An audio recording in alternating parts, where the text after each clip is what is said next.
Alright, I'm kicking off my new tech review channel, and I'm going to do some tech reviews here. And I wanted to start with a review of my new Samsung Chromebook Plus. Actually, it's not mine because it's a gift, but I'm going to review it. Samsung Chromebook Plus V2, it's known as. Now, this is a Chromebook, obviously, and personally,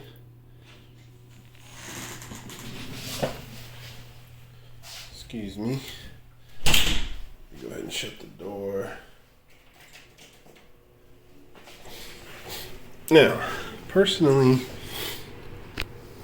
I like Chromebooks, and I have a Windows desktop, so usually my laptops are typically Chromebooks the last few years. And excuse my sniffling, coughing, all those types of things. I'm recovering from a cold still. This is like my 8th day of it, but the first day was horrendous. And then after that it wasn't too bad, but it's still lingering a little. And I know it's just going to be, it was a rough cold, man. I don't get sick very often, but when I do, it usually hammers me because it's going to be a tough bug in order to get me sick in the first place. So anyways, yeah, the Chromebook Plus, I paid $3.99 for it from Amazon on a sale recently, and I just checked. As of now, which is December 24th, Christmas Eve, well, what time is it? 9:49 p.m. According to that, which may be inaccurate, I'm not sure. Yeah, it is, because I believe it's closer to midnight. That clock's inaccurate. But anyways, as of Christmas Eve, it's on sale on Amazon right this second. I just checked for $408, this exact model. So it's gone up by like $8 since I bought it. And it's on Samsung.com for $449. I believe the normal price is more like $549 or perhaps even higher. But this time of year there's a lot of sales, and they may be clearancing them. I'm not sure if Samsung plans to continue this. Now, these types of Chromebooks I'm very familiar with because I own one as my main laptop, which is a HP Chromebook X2. It's very similar to this, except that the screen detaches. So they call these a 2-in-1. But I'm not sure what you call the one where the screen actually detaches and becomes a tablet. I don't use this tablet functionality much, but these are really nice devices anyway. This one and mine, and they usually come with 4x3, I believe 12.3-inch screens like this one. Now this one's different from my Chromebook X2, and the thing I like about these, which is the Samsung Chromebook, there used to be one called the Chromebook Pro and the HP Chromebook X2, and they all used the same screen. Very nice. I think it was like 2560 by 1400 resolution, something in that area, higher than 1080p. 12.3-inch screen. They use the same screen as the Google Chromebook. What the heck was it called? Pixel. I think it was just called something like that. Pixelbook maybe. Not even sure anymore. They all use the same very high quality screen. Now this one is not the exact same screen because it's only a 1920 by 1080. It's only a, I put only in quotes because it's still a very good resolution. Another thing on these screens is they're very bright, which is just a huge thing for me. For whatever reason, I'm kind of OCD about it. I'm always a stickler for having a bright screen. I'll forgo a lot of other specs in order to have a bright screen, which means like 300 nits minimum, and sometimes 400 nits, which are kind of the two benchmarks you get. Something like a Surface will be 400, an iPad 400 plus, a MacBook Pro, a MacBook. You don't get a lot of low or even medium end laptops that hit those 300 to 400 nit measurements. This one does not hit 400, but it does hit 300, which is plenty because an average, very average laptop screen will probably hit 250 nits brightness. So this one gets like, a fifth brighter, I guess, than the average. It gets very bright. Contrast is very good. It's It's not as good as a 400 nit screen. It's about similar to my Chromebook X2, maybe a little dimmer. Which my Chromebook X2 supposedly is a 400 nit, but I don't think it is, because comparing it to my other screens and screens I've had in the past, I don't think my Chromebook X2, I would rate my Chromebook X2 as closer to 300 nits, even though it's, at least in the reviews I've read of the Chromebook X2, they claim it as a 400 nit display. It's pretty close to this, maybe a little brighter. But that's honestly pretty bright. What I like is if the brightness is plenty good, where it's only like 75, maybe 80%, where I can get several, I can turn it down several notches from max, and it still looks good, real good to me and bright, I'm good. And I like my screens very bright, like I said. So this one, it fits that bill. The contrast is very good, and it looks great, like even at like these two settings, even at like this setting. It looks very nice, very high quality display. And that's at about what? It's several notches off the bottom, like 1, 2, 3, 4. 4 notches of brightness off the bottom. It still looks great. So there's plenty of brightness in reserve there. So I'm happy with this screen. And I'm a display snob, and all my reviews, you should know that about me. It's basically that I prioritize display over specs usually. Now there's one exception. Not over speed, because the worst thing is to have a slow laptop. So I'll take a powerful over a good screen, but only to an extent. I will sacrifice a lot of power to have a nice screen. Now, this being a $400 Chromebook, you could have probably got easily, well, not easily, but you could have got something in the 8GB RAM at least range. And this only has 4GB RAM. But I don't care. I'll take the screen. That's my priorities. Yours might be different. You might prefer a dimmer display, lower quality display, coupled with 8GB and a Core i5 or something. I don't know if you can get that for $500. I'm pretty sure you can get a Core M3 at 8GB for $400-ish in a Chromebook. But me, I always prioritize display. And I have my Chromebook X2 is 4GB RAM, and it's plenty fast, to be honest. So I just do surfing, web surfing. I don't do work on these, so it's plenty fast. Trust me. What you don't want, I can draw a bright line, and I've messed around with a lot of laptops. You don't want a Celeron. You don't want a Celeron, and probably not even a Pentium. Although I don't know if I'd draw such a bright line there. You want the Core M3 minimum. Now the Core M3 is on my Chromebook X2 from HP, and it's fast. It's fast enough. It never says to me like, oh, this has an underpowered CPU. And I have a Core i5 6600K desktop. And just the Core M3 with 4GB RAM and a Chromebook is plenty fast enough. Don't let anybody tell you that, oh, you got to have 8GB, 4GB. Bull. Like I said, I've got a slow-ass Chromebook, and I've played with slow-ass Windows laptops recently that are 4GB, and I've played with fast Windows laptops and fast Chromebooks that are 4GB. What does that tell you? The gigabytes, 4GB is not the deal breaker. The CPU is, because the slow ones had bad CPUs and the fast ones had good CPUs. Now, is 8GB better? Of course. But I'm just here to tell you that 4GB is still fine, and on a $400 device, I wouldn't sweat it too much. Now, if you're paying $800, $600, yes, make sure you're getting 8GB just to have that future-proof ability. But for a web surfer, like I use it, the M3 and 4GB is plenty powerful. Don't get a Celeron, in my opinion. Pay the little extra. Pay the little extra and get this nice touchscreen display. For $400, I think this is a steal. It's got a very nice form factor. Now, I believe this model is plastic. Now, there's a little something I can talk about with the models. This one I got from Amazon. And the interesting thing is Samsung sells 2 versions of this. They sell a version from Amazon, and they also sell a version from Best Buy, I believe is how it goes. And maybe it's everywhere else. Now, they're priced the same. They don't tell you they're different other than like the model numbers. They are slightly different, apparently, and this is what I get from other YouTube videos. And the difference is, on the Amazon model, this is plastic. It still feels great. It still looks great. Kind of looks like brushed aluminum, but you can tell it's plastic. Okay, so I guess that's a negative because aluminum's nicer. Now, the Best Buy version, I believe, which sometimes would also probably go on sale for the same price, but didn't right when I happened to be looking, is aluminum down here. So there's that slight difference, and I think we'd agree it's in favor of the Best Buy version. But I don't mind at all. Its build quality is still great. Still feels good, you know. I don't have a problem with it. And it may be a reason the Amazon one was on sale and the Best Buy one wasn't. Yeah.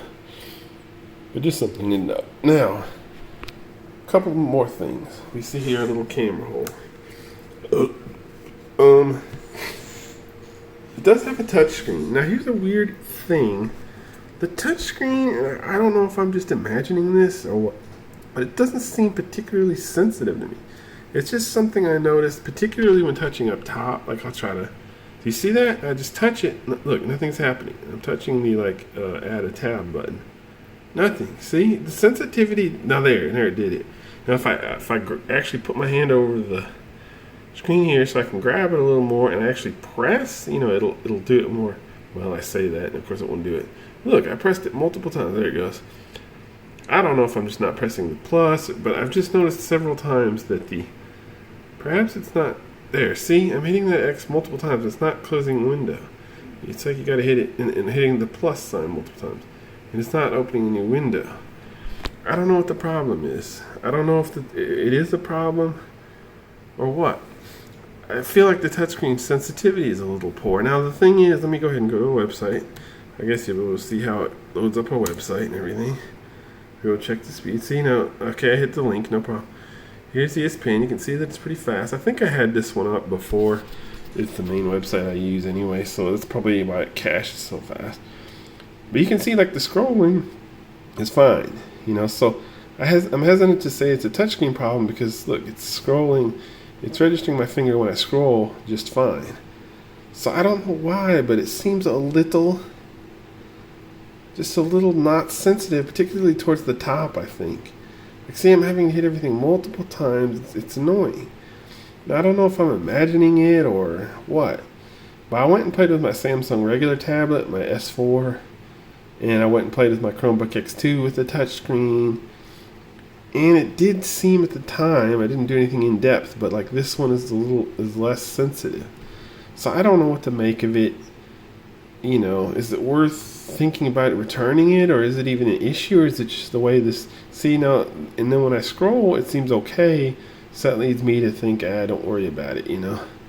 So I don't know. It's particularly towards the top here. You know, it doesn't seem sensitive. Like okay, I hit that back like multiple times. I'm not hitting it hard. But, you know, it registers sometimes, it doesn't. So I don't know what to make of that. You know, there's nothing much I could do but return it, and that would be a gigantic hassle at this point.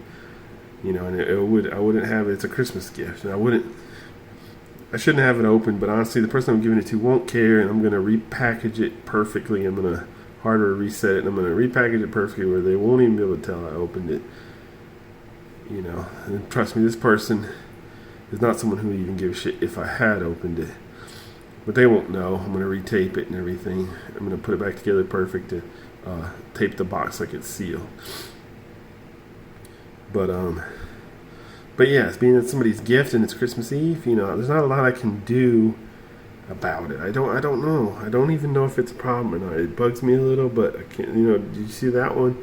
That previous one I did went nicely, but this one had some, you know, it doesn't seem sensitive, particularly near the top. I don't know. I don't know what to make of it. I don't know if it's a thing or not a thing, or if it's just maybe tuned or on purpose to be a little harder to click. And like I see, the scrolling seems to work fine, so I don't know. Anyways, enough about that little issue. I'm not sure what to make of it. I'm gonna assume it's okay, you know. I love these guys, you know. They're small, they're the perfect size, they're small and light, they have pretty screens. Like I said, I'm very familiar with the Chromebook Pro, the X2, they're all kind of the same thing. And they're all just super nice devices, to my opinion. Now, you get some bigger bezels, you know, you're not getting tiny bezels. But yeah, they're great. And another thing I wanted to point out was it comes with a pen in the $400 price. Well, $400 that I paid. And what I love about the pen is, you see, it fits in here, stylus, whatever you want to call it.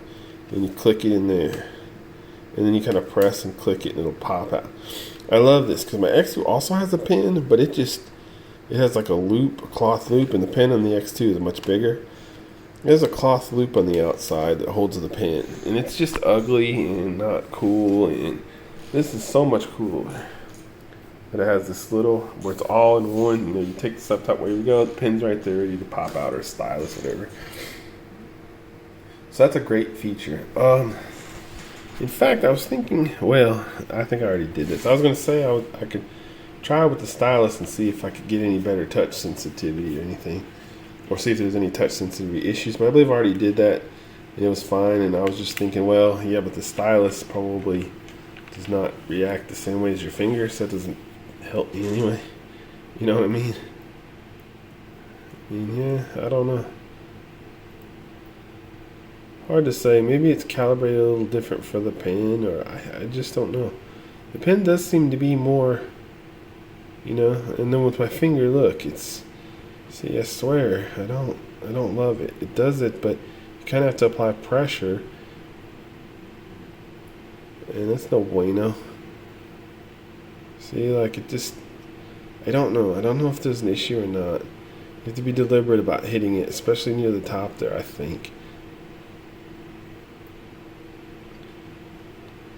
And you can see that this is, you know, not the sturdiest thing, so that maybe that's part of the thing. But anyways, but yeah, the pen popping in. Now this would be a fine device just with a mouse. That's the way I use it, or a trackpad, because I don't use the trackpad, so I'm not too worried anyway. Like, even if it had no touchscreen, you know, it's not like it's not usable. So it's not the end of the world if it's got a kind of a sketchy touchscreen. Yeah, so I love how the pen clicks into the unibody like that. It's so nice. My X2 pen does not have anything that nice. And it's a 2-in-1, which means you can fold it all the way over. And bang, bang, it's a tablet. It deactivates the keyboard behind there. Why is it not rotating? There it goes. And now it's a tablet like this with the keyboard behind you. And if you're familiar with these, that's how they work. Now, to me, these are pretty gimmicky because I have an M2. Still messing around and obsessing over the screen sensitivity and or lack thereof. I don't know. But see, it scrolls good, so I don't know. So yeah, you can use it like a tablet, but here's the thing: it's heavy. I guess it's nice. I don't know. But it's very heavy and very thick. So yeah, it would be helpful to sometimes use it as a tablet, I think. Maybe take it in the bathroom, to be honest, is what I think you would do with it. But to me, you know, a real tablet is so much nicer. Like, I just got a Samsung Galaxy Tab S4, and it's so thin and light compared to this. I don't think you'll want to use it as a tablet too much. So that's it. I mean, I'm sure the speakers are good. I haven't listened to them a ton. Let me go ahead and go to YouTube here. YouTube. Display is great. Speed is good. Power is good with the Core M3. Don't recommend less than the Core M3. Here you can see some more speeds. What can I watch? Taco Fall Shocks. Nothing beats the best. There's the speakers. They're nice. The best deal in wireless. They're good speakers. I'm not super picky about speakers. Some reviews are, and they claim every speaker sucks, but so there you have it. I love this laptop. You know, I knew what I was getting into with these, and they're great. You know, look how pretty that is. It's great. These are great devices, and the screen quality is incredible. If you can find it for $400, I think they're a steal. You know, I paid $500 for something very similar to this, maybe a year or two ago, a year and a half ago. I don't remember exactly. In the Chromebook X2, and now you can get it for only $400. You know, fantastic deal. The Core M3 has plenty of power. You know, it's not the strongest in the world, but it's like 3 times as powerful as a Celeron. You know, so it's good. And there are people who, I guess, think that Celeron-equipped Chromebooks are okay, you know. So if that's the case, you know, something 3 times as powerful as a Celeron will be more than fine. So, yeah, the Samsung Chromebook Plus V2, I guess is the specific name. Core M3 4GB version. I think it's a great buy for $400. And I'm gonna do this thing on my videos now. I'm gonna go ahead and rate them, and I would rate this at like an 8 of 10. Very good product. 8 out of 10. And trying to think if there's anything I'm missing, anything else. It does have Android Store support and all that. Again, I don't really use the Android Store support on my Chromebook, so I think it's a pretty overrated thing. I'm still being obsessed with. See, now that time it popped pretty good. I don't know. You just have to hit it a little harder, I think. See, that time I hit it like 5 times and it wouldn't do it in the last one, just when I thought everything was going good. I actually Googled if there was a touchscreen sensitivity issue with this, and I didn't hear anything. There wasn't really that I could tell. Yeah. So I realize that to be talking about the touchscreen has maybe put you off, but honestly, don't focus on that. Like I said, even the touchscreen don't work. It's great. And if you were to buy one, you're not giving it as a gift on Christmas, so you can take your leisurely time and return it if necessary, you know. And I think it's fine. Like I said, I don't think it. Even if it was mine, I probably wouldn't return it over that touchscreen issue, you know, because 90% of the time I'm going to be using it with I would be using it with the mouse anyway, because I don't like trackpads, and you know, just touchscreen is just not what you normally use. You kind of use it in a pinch. So you know, even if it was my device, I don't think I would return it, and I don't even, you know, like I said, I can't even say there's something wrong with it for sure. I just feel like it's much less, or it's somewhat less responsive on the touchscreen compared to like my dedicated tablets and stuff. But like I said, I don't want to get hung up on that because it may be unique to mine, or it may not even be an issue, maybe all in my head. But this is a great device. The screen is wonderful. The screen is 300 nits. It's very pretty. It's very light. It's a great device. My opinion is spend a little more on a Chromebook and get something like this than a $200 Chromebook that's a piece of junk that's run by a Celeron, you know. This is a nice device. This is like when you go into the Best Buy and you look and you see the Surfaces and the MacBooks and you go, oh my gosh, those are so nice. You don't have anything at home like them. This is like that, honestly. You know, it may sound stupid and you're like, what are you talking about comparing this $400 piece of junk to a MacBook? But it's the same, like, this is an awesome device feeling because this is a high quality screen, you know. And the Core M3 makes it fast. Don't get the Celeron version of this. There is a Celeron version that I think sells for $299 all the time. It's not powerful enough, in my opinion. It's just not. So don't do that. Get the Core M3 one that's going to earn you $400. And that's all I have to say about it. I think it's a great device, and I'm really these types of Chromebooks really hit my sweet spot. I would like to get one with 8 gigabytes soon. But mine's fine. My Chromebook X2, it's similar to this. It's fast, and I don't use it that much, and so I'm good. And yeah, the Samsung Chromebook Plus V2, 4 gigabyte RAM Core M3 version. Highly recommended for $399 if you're in the market for a Chromebook, and I would give it a score of 8 out of 10.